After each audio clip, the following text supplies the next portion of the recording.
Late 1944, a Willys Jeep speeds down a narrow, seemingly secure country road in newly liberated Europe. Following standard tactical practice, the crew has folded the windshield flat to avoid glass glare and maintain a lower profile. Without warning, they hit an invisible trap. A high-tension steel wire, stretched taut between two trees across the road, catches the occupants in a split second. It is a silent, devastating ambush, weaponizing the Jeep's open-top design against its own men. Suddenly, this terrifying, asymmetric threat turns cleared Allied supply routes into lethal kill zones. It forces a radical, frontline response, proving that during a rapid advance, the greatest dangers are often completely unseen. The response to this invisible threat was striking, aggressive, and almost primitive. Across the European theater, a strange new modification began appearing on American light vehicles. A heavy, jagged vertical steel bar was suddenly being welded directly to the front bumpers, rising abruptly above the hoodline. The rapid spread of this iconic piece of metal creates a compelling historical friction. Was this wire cutter a coordinated military invention mandated by high command, or a desperate, improvised field hack born in frontline motor pools? It also forces a re-examination of the enemy. Did a massive, highly organized Nazi guerrilla army known as the Werwolf actually exist? And was this legendary phantom force truly responsible for forcing the United States military to physically modify its entire fleet of light vehicles? The tension lies between the persistent myth of a coordinated underground resistance and the unromantic, chaotic reality of daily survival in a combat zone. To untangle the truth behind this crude modification and separate documented fact from post-war exaggeration, we have to look back. We must return to the explosive, rapidly shifting environment where the staggering Allied logistics machine first outran its own security. Following the grueling, bloody stalemate of the Normandy hedgerows, the late summer of 1944 witnessed a dramatic shift in the pace of the war. Operation Cobra fractured the German defensive lines, and suddenly,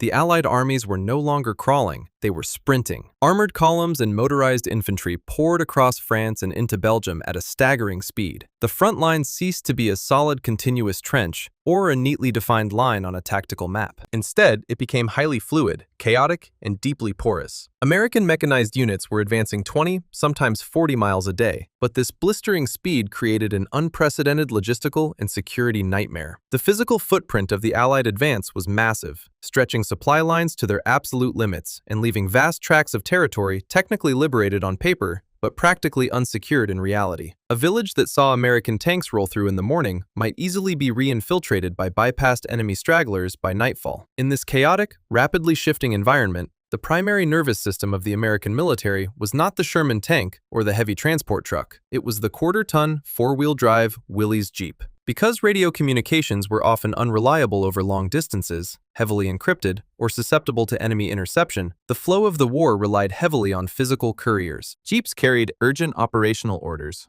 vital reconnaissance data, and senior officers moving rapidly between command posts. They operated as the scouts, the eyes, and the messengers, routinely functioning far ahead of the main armored columns or traversing the vulnerable, unguarded spaces between them. To survive, these crews relied on speed and stealth rather than armor. Tactical doctrine and hard-learned combat experience dictated that windshields be folded flat across the hood. A vertical pane of glass could catch the glint of the sun from miles away, instantly alerting enemy artillery spotters, and it severely restricted a driver's field of vision during a sudden ambush. Furthermore, because these vehicles operated deep in contested territory or along unsecured secondary roads, they frequently moved at night. To avoid detection from the air or from forward enemy infantry positions, drivers navigated in total darkness. They utilized only tiny, heavily hooded blackout drive lights that cast a faint, downward beam, illuminating nothing more than a few feet of the rutted road directly ahead of the tires. The crews were completely exposed to the open air, a calculated combat trade-off that prioritized situational awareness over physical protection. On the other side of this rapid advance, the German Wehrmacht was in a state of catastrophic disarray. Whole divisions had been shattered in the Falaise pocket, and the survivors were executing a desperate,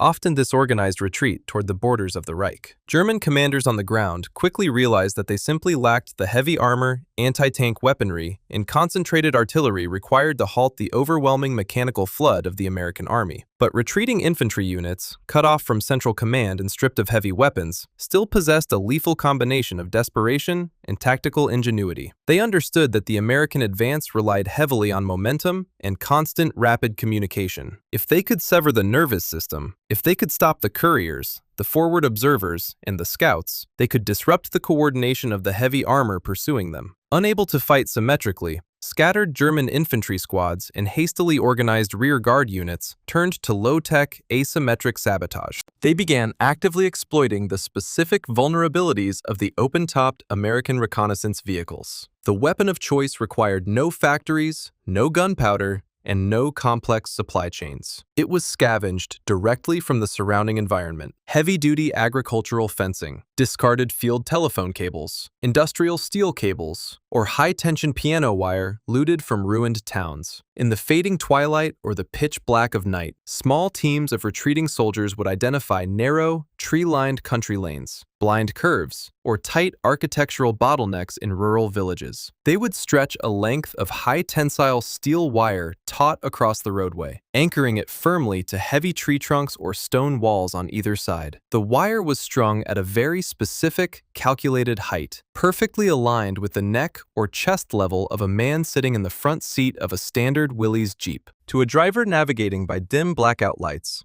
or speeding through the dappled, deceptive shadows of a forest road during the day, this thin, dull metal line was entirely invisible until the exact millisecond of impact. This crude tactic successfully weaponized the very speed and momentum that the Americans were relying on to win the campaign. A Jeep traveling at 30 or 40 miles an hour transformed a static piece of scavenged wire into a fatal, decapitating blade. The Allied military machine, for all its immense industrial power, found itself structurally incapable of dealing with this highly localized, microscopic threat. Combat engineers and mechanized cavalry units were stretched impossibly thin across the continent. Their primary, non-negotiable directives were to clear major minefields, repair destroyed bridges, and ensure that the primary logistical arteries remained open for the heavy supply convoys hauling fuel and ammunition. The sheer volume of secondary farm lanes, dirt tracks, and woodland paths crisscrossing the European countryside was simply too vast. It was physically impossible to sweep every mile of every minor road for a millimeter-thick wire. Consequently, a massive, lethal blind spot opened up directly in the path of the American advance.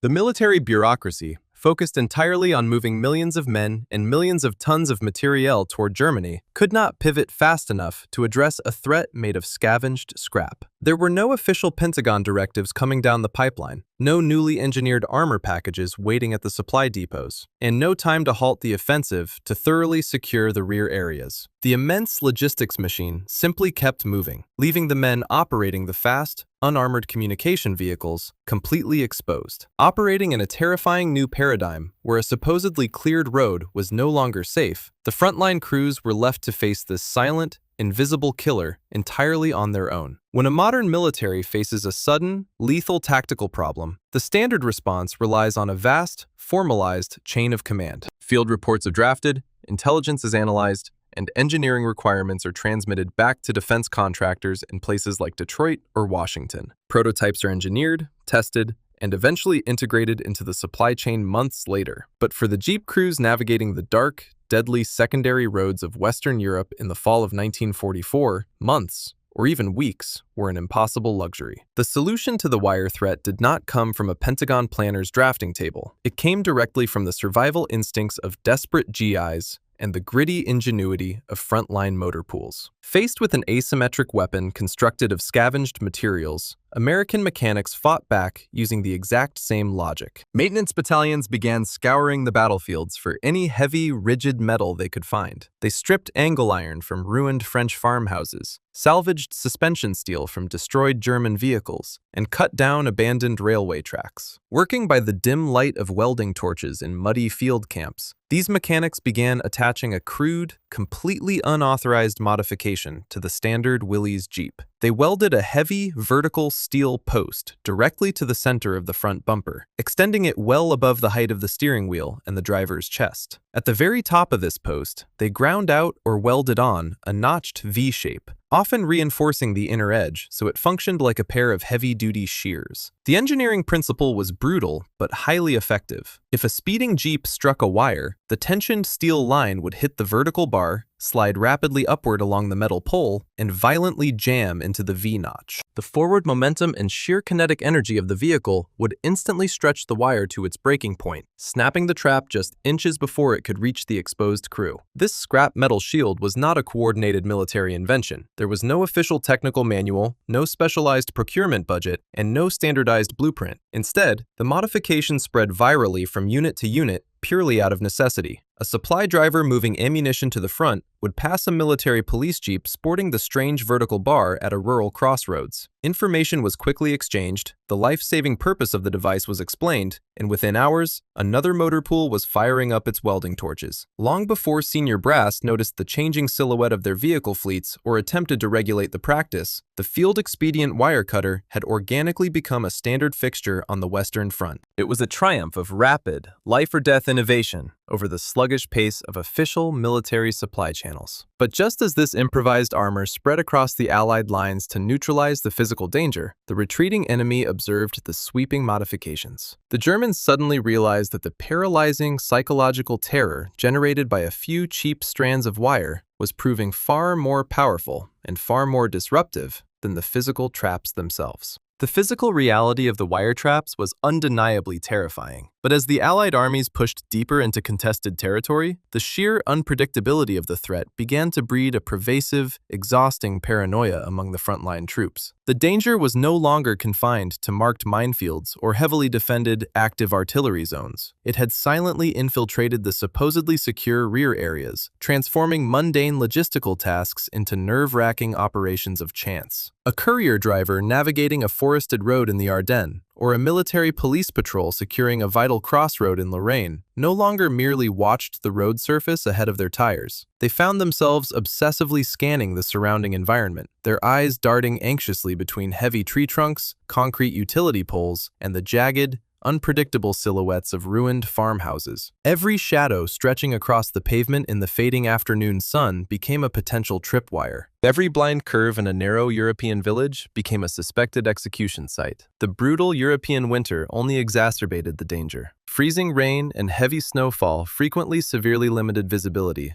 rendering the standard, dim, blackout drive lights practically useless and forcing drivers to peer blindly through the gloom, straining to catch the faint, metallic glint of a taut wire before it was too late. The environmental hostility combined with the invisible, tactical threat to create a crucible of anxiety. The crude, jagged steel spikes currently being welded to the front bumpers of Willys Jeeps were undeniably saving lives, effectively snapping the scavenged cables before they could reach the exposed passenger compartment. Yet, simultaneously, these improvised iron totems were becoming a highly visible, rolling testament to a rapidly escalating fear. As the autumn of 1944 dragged into a freezing, miserable winter, the psychological toll on the American mechanized cavalry, the forward artillery observers, and the vital communication couriers deepened significantly. The front line was steadily grinding forward toward the borders of the Reich, but the invisible danger festering in the rear was rapidly metastasizing. The viral spread of the wire cutter modification accelerated exponentially, transitioning from a localized, desperate field hack into a psychological necessity for the troops. It was no longer strictly about the physical mechanics of defeating a steel cable. It was about reclaiming a vital sense of control in an uncontrollably hostile environment. When a rumbling supply convoy passed a medical jeep sporting a freshly welded, sharp-edged steel bar rising aggressively from its bumper, the sight alone transmitted a clear, silent, and terrifying message. The roads are fundamentally compromised. The enemy is operating behind us, and no higher authority is coming to protect you. In response, motor pool mechanics worked through the freezing nights, their welding torches casting harsh blue shadows against the canvas maintenance tents, frantically scavenging any dense metal they could salvage from the detritus of war to armor their vulnerable crews. But this very visible, desperate reaction to a low-tech, asymmetric threat did not go unnoticed by an enemy entirely desperate for any possible tactical leverage. Across the shifting, chaotic front lines, the crumbling Nazi regime was severely starved for fuel, ammunition, and heavy armor, but it still possessed a highly sophisticated, deeply ingrained apparatus for psychological warfare. The German High Command, and specifically Minister of Public Enlightenment and Propaganda,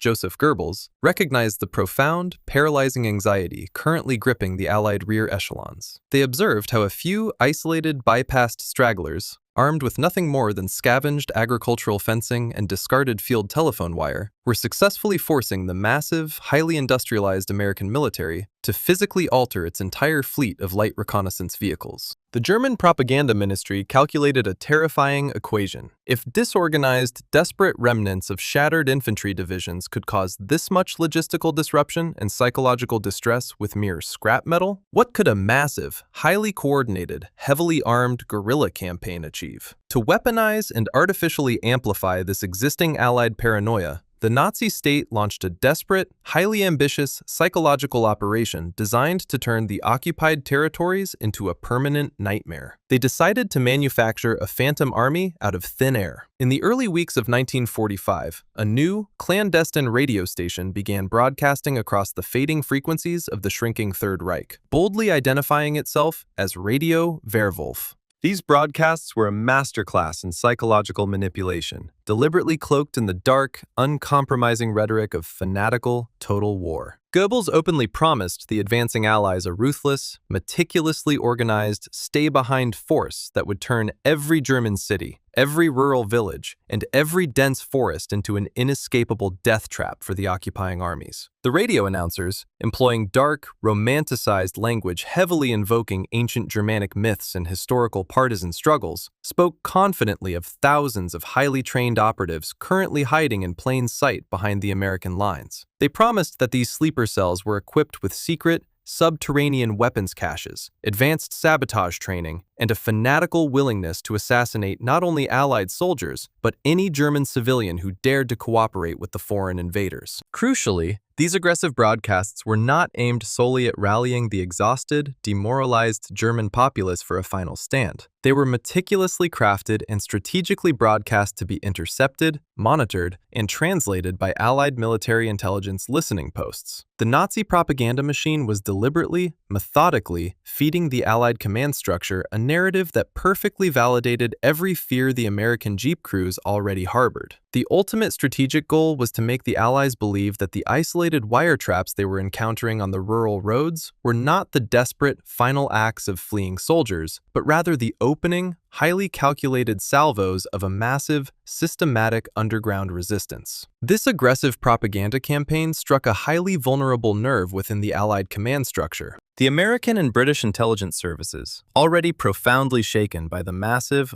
unforeseen intelligence failure that had allowed the devastating German counteroffensive in the Ardennes just weeks earlier, were operating in a state of intense hypervigilance. They simply could not afford to underestimate the enemy again, nor could they afford to ignore a publicly broadcast threat of mass guerrilla warfare. Consequently, the highest levels of the Supreme Headquarters Allied Expeditionary Force, or SHAEF, began to take the Werwolf threat with intense, deadly seriousness. Intelligence summaries, which, under normal tactical circumstances, should have been rigorously analyzing and filtering out enemy psychological noise, instead began actively amplifying the propaganda. These highly speculative assessments regarding the size and capability of the Werwolf organization were rapidly codified into daily situation reports, typed up on mimeograph machines, and distributed down the chain of command to the battalion and company levels. The abstract, strategically calculated fears of the top brass were suddenly presented as confirmed, tactical realities to the exhausted men on the ground. A dangerous, self-sustaining cycle of confirmation bias rapidly took hold across the Western Front. When field commanders and patrol leaders are explicitly warned by their official intelligence briefings that a vast, invisible, fanatical enemy is actively hunting their supply lines, every unexplained anomaly suddenly looks like coordinated enemy action.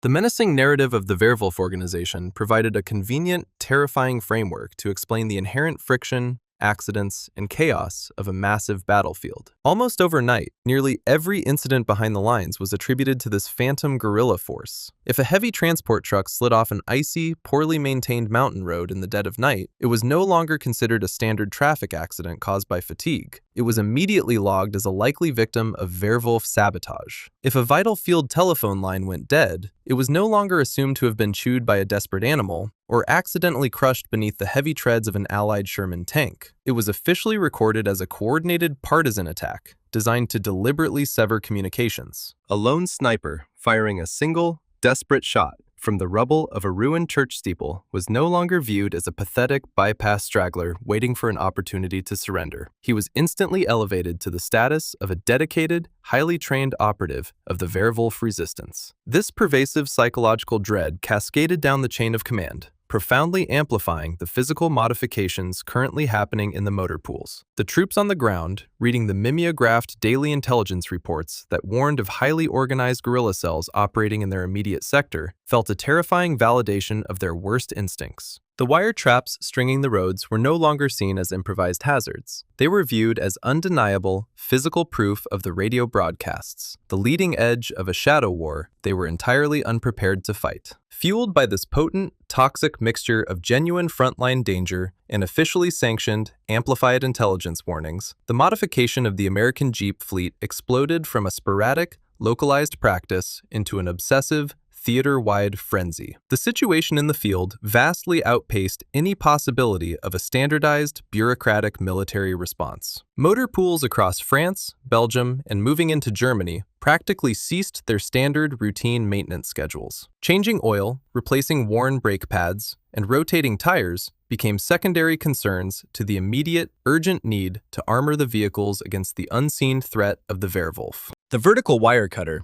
born of pure necessity, suddenly became utterly ubiquitous across the combat zones. However, because there was still no official blueprint, no standardized technical manual issued from the Ordnance Department in Washington, and no factory-issued kit arriving from the stateside supply depots, the designs diversified wildly. The modifications reflected the specific scrap materials available in the immediate vicinity and the unique, localized anxieties of the crews themselves. Some resourceful mechanics, unsatisfied with a simple vertical post, engineered elaborate, forward-leaning hooked blades. These were designed not merely to snap the tensioned wire upon impact, but to trap the lethal cable securely in a deep steel notch, ensuring it could not violently whip back over the windshield frame and strike the passengers seated in the rear. Other maintenance battalions, lacking cutting torches or complex tools but possessing immense brute force, simply welded heavy, sharpened lumberjack axes directly to the front bumpers of the Jeeps, creating a terrifying, highly aggressive silhouette. Some overly cautious units went even further, adding secondary, smaller wire catchers to the cowl of the vehicle or reinforcing the windshield frames themselves with salvaged steel plates. The crude, heavy steel bars, some weighing upwards of 50 pounds, fundamentally altered the weight distribution of the lightweight vehicles, severely straining the front leaf springs and making the steering noticeably sluggish. Yet, not a single driver complained about the compromised handling. The heavy steering was considered a very small price to pay for the dense, physical barrier standing between their throats and the invisible threats lurking in the darkness. The Willys Jeep,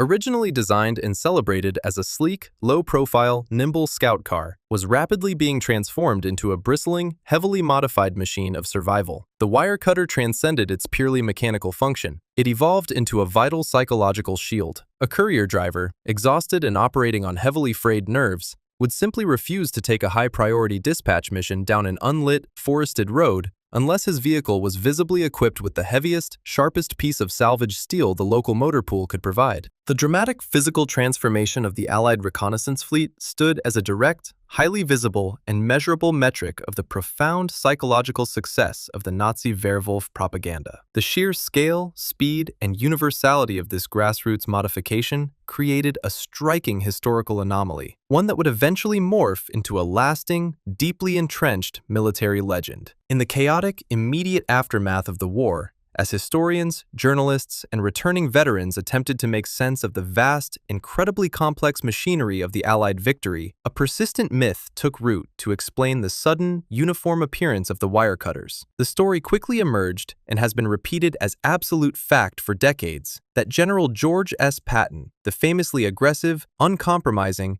and highly visible commander of the U.S. Third Army, was solely responsible for the invention. The legend dictates that Patton personally observed the gruesome aftermath of a wiretrap decapitation, and in a fit of righteous fury, issued a sweeping, mandatory, theater-wide order requiring the immediate installation of the wire cutter on every single open-topped vehicle under his command, under strict penalty of court-martial. The myth is undeniably powerful, and it endures precisely because it makes perfect narrative sense. General Patton represented the absolute driving, relentless, unforgiving momentum of the American advance. He was a commander who famously micromanaged the appearance of his troops, levying heavy fines for unbuckled helmets or absent neckties. It seemed entirely logical to post-war observers that such a demanding commander would dictate the exact physical configuration of his vehicles and forcefully eliminate any obstacle that threatened the speed of his beloved armored columns. However, intensive archival research and a careful, exhaustive examination of military records reveal a far more complex reality. To date, military historians have found absolutely no official theater-wide directive, no signed memorandum from Patton's headquarters, and no centralized Ordnance Department order mandating the universal application of the device across the Third Army, let alone the entire European theater. But the distinct lack of a definitive paper trail does not diminish the reality or the historical importance of the wire cutters. Rather, it highlights exactly how deeply the grassroots paranoia had penetrated the military culture of the time. The reality of the wire cutter's origin is far more compelling than the myth of a general's decree. It was a true soldier's invention, a testament to the brutal, rapid adaptation required to survive the fluid, chaotic battlefields of the Western Front. The modification was so widespread,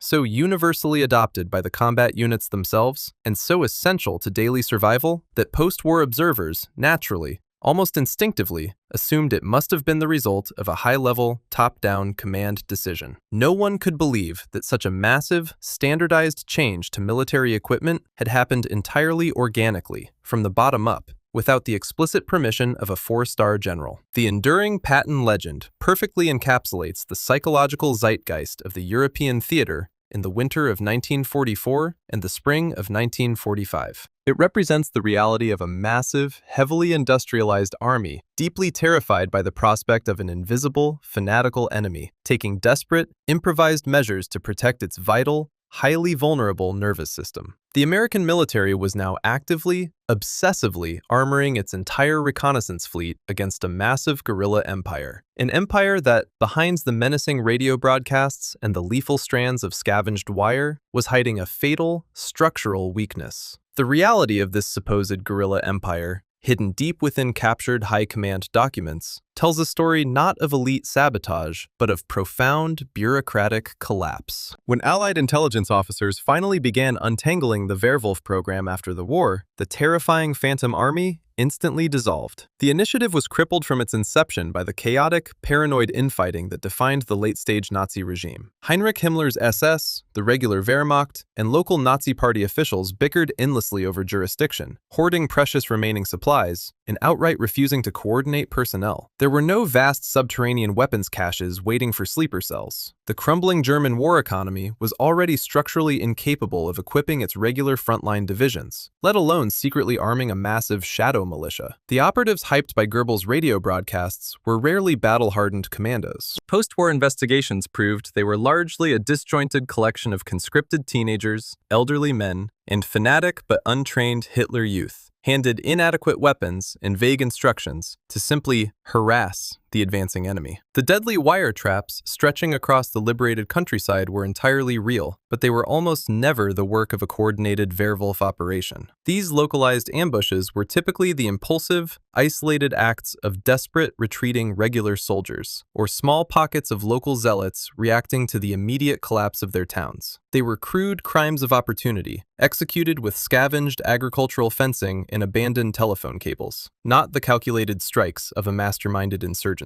Yet, the staggering gap between the pathetic organizational reality of the Nazi stay-behind forces and the terrifying Allied perception of them created a unique tactical nightmare. A few dozen isolated acts of desperate sabotage had been brilliantly amplified by radio propaganda to look like a theater-wide guerrilla war. The American fear of the wire had vastly outgrown the actual physical capacity of the enemy. As the immense Allied logistics machine geared up for its final decisive push directly across the border and into the German homeland itself, the frontline crews were no longer just fighting the visible remnants of the Wehrmacht. They were bracing for a phantom menace, their heavy steel bumpers leading the way into a dark, uncertain landscape where the line between genuine physical danger and masterful psychological terror had been completely erased. By the spring of 1945, as the Allied armies finally prepared to cross the Rhine and punch directly into the industrial heartland of Germany, the paranoia surrounding the invisible threat reached its absolute zenith. The military reality on the ground was one of overwhelming American superiority. The skies were dominated by Allied fighters, and the heavy armored columns were moving with unstoppable momentum. Yet, the psychological atmosphere among the troops tasked with navigating the shattered infrastructure of the Reich was thick with dread.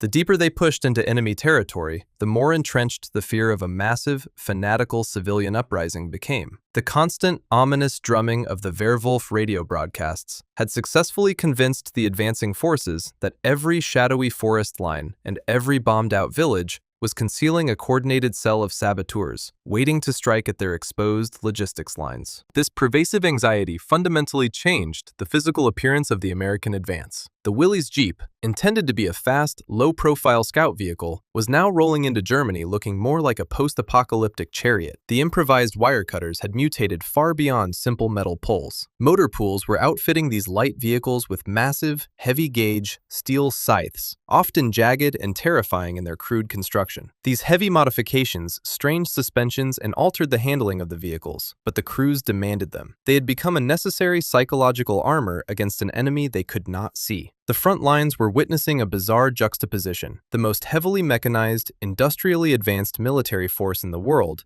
was physically modifying its equipment to defend against a desperate, low-tech, and largely imaginary guerrilla army. The tragic irony of this intense period was that the massive, coordinated Werwolf resistance the Allies were desperately armoring themselves against simply did not exist. As combat units swept through German towns, they braced for elaborate ambushes and complex sabotage, only to find exhausted civilians and a shattered infrastructure. The isolated wire trap still occasionally appeared, strung up by desperate individuals or small groups of fanatics. But the grand, organized insurgency promised by Goebbels was a complete illusion. The Nazi high command had neither the resources, the communication networks, nor the centralized control to execute the partisan war they had threatened. They had managed to weaponize fear, forcing the American military to expend immense energy and resources reacting to a phantom menace. The heavy steel blades welded to the bumpers of the Jeeps were, in the end, defending against a psychological ghost. Today, the heavily modified Willys Jeep, with a crude steel bar welded aggressively to its front bumper, remains one of the most defining and visually striking symbols of the late-war European theater. When we look at that jagged vertical wire cutter now, we are not looking at a product of official military engineering or a standardized Ordnance Department blueprint. Instead, that heavy steel post stands as a raw, physical testament to grassroots battlefield innovation. It embodies the rapid, desperate adaptation of ordinary motor pool mechanics who were suddenly forced to confront a highly asymmetric, low-tech threat on the fly. The viral spread of this field-expedient modification proves a fundamental reality of modern conflict. Mechanical evolution is not always handed down by high command, drafted in a Pentagon planning room, or driven by grand strategic doctrine. Sometimes, the most universal changes to a massive military arsenal are dictated by a single, scavenged piece of agricultural wire and the pervasive, exhausting fear of the unseen. There is a profound historical friction locked within the crude welding marks of those bumper spikes. It highlights the stark contrast between a simple piece of scrap metal, often just an angle iron stripped from a ruined farmhouse or a section of abandoned railway track, and the complex, highly manufactured, psychological terror it was desperately meant to defeat. The American military machine successfully outproduced, outsupplied, and outgunned the entire conventional armed forces of the Third Reich. Yet, at the exact height of its industrial supremacy, that same unstoppable juggernaut was forced to physically alter its vital reconnaissance network to counter a weapon that required zero manufacturing, zero supply chains, and cost absolutely nothing to deploy. This strange mechanical legacy, born from the collision of overwhelming mechanized power and desperate rural sabotage, brings us to a final, sobering thought regarding the true nature of the enemy's success in those chaotic closing months. Ultimately, the United States military expended countless hours and immense energy welding scavenged scrap metal to thousands of frontline vehicles, preparing to fight a massive, coordinated guerrilla network that simply never existed. The legendary Werwolf resistance never materialized into the formidable underground army promised by the crumbling Nazi regime. Instead, achieving its only strategic victory by turning a few isolated strands of agricultural wire into a theater-wide psychological weapon. In the end, the most enduring damage inflicted by this phantom force was won not on the physical battlefields of Europe, but deeply within the anxious, exhausted minds of its enemies.